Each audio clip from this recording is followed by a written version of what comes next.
Some cruel irony in this game for Nebraska in the football program. Dylan Raiola leaves with an injury on a play in which he is sacked. However, Raiola was sacked only 3 times in this game. And if you think about the other games in which Nebraska has played, Raiola was sacked 9 times against Minnesota. He was healthy in that game, even though his body took a beating. He was sacked 7 times against Michigan. Same thing, healthy, though his body took a beating. And in this game, maybe some of the better pass protection the Huskers offensive line has produced this season. It was just one moment in which Raiola went down. Overall, Nebraska's quarterbacks were sacked just 3 times tonight. The O-line showed progress. The O-line had a good push, allowing Emmett Johnson to have success running the football. But ultimately, despite all of that, Nebraska loses, and now the watch becomes what happens with the starting quarterback, and will Dylan Raiola be available for the remainder of the month of November. And Chase, as we bring you back in, that's what's going to be very fascinating here with how this team navigates November. There are 3 games left on the schedule, just 1 left at home. Bowl eligibility is already secured. So what is Nebraska playing for? It's playing to try to win games, but what has motivated this program over the past 8 years in November, it doesn't now. And the thought of making the playoff, it doesn't now. They're not going to reach the Big Ten championship game. So how will this coaching staff continue to get this team motivated, and what will their approach be with games coming up against UCLA, Penn State, and Iowa?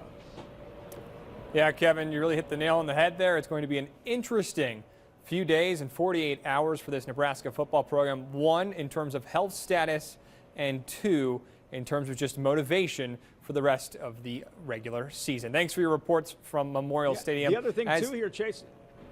We're going to go back to Kevin. Kevin, you got one final comment there? Yeah. Yeah, now, as we're talking about, like, November and what Nebraska's going to play for, you know, in Matt Rule's 2 previous seasons, Nebraska won just 1 game in the month of November, and it was Wisconsin last year, which secured bowl eligibility.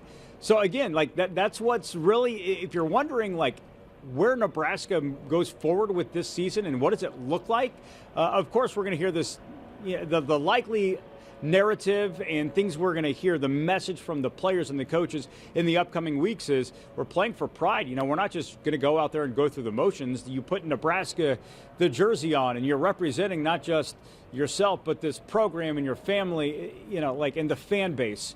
So they'll say those things, but really, what's the internal motivation here? And will this coaching staff be able to maximize how this team plays in the remaining 3 games? Because last year, they're trying to get to a bowl game. 2 years ago, they're trying to get to a bowl game.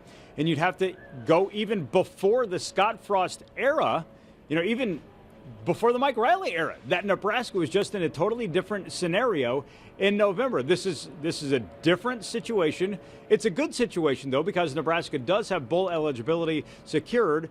And I would assume maybe the answer would be, what are they playing for? They're going to try to get into a game that's going to be played on New Year's Day. That's not out of the realm of possibility, because you can go 9-3 and still play on January 1st. But let's hear it from the coaches. Let's hear it from the players. How will they approach these next couple of weeks? There's a bye week in there, too. So I'm pretty fascinated with what November looks like and feels like for this Nebraska football team, which is now 6-3 with 3 games left on the schedule. Yeah, really great analysis there, Kevin, from Memorial Stadium. And overall, a lot of questions still to be answered with 3 games left in the month of November. Thanks for all your reporting tonight from Memorial Stadium. Nebraska falls to USC 21-17.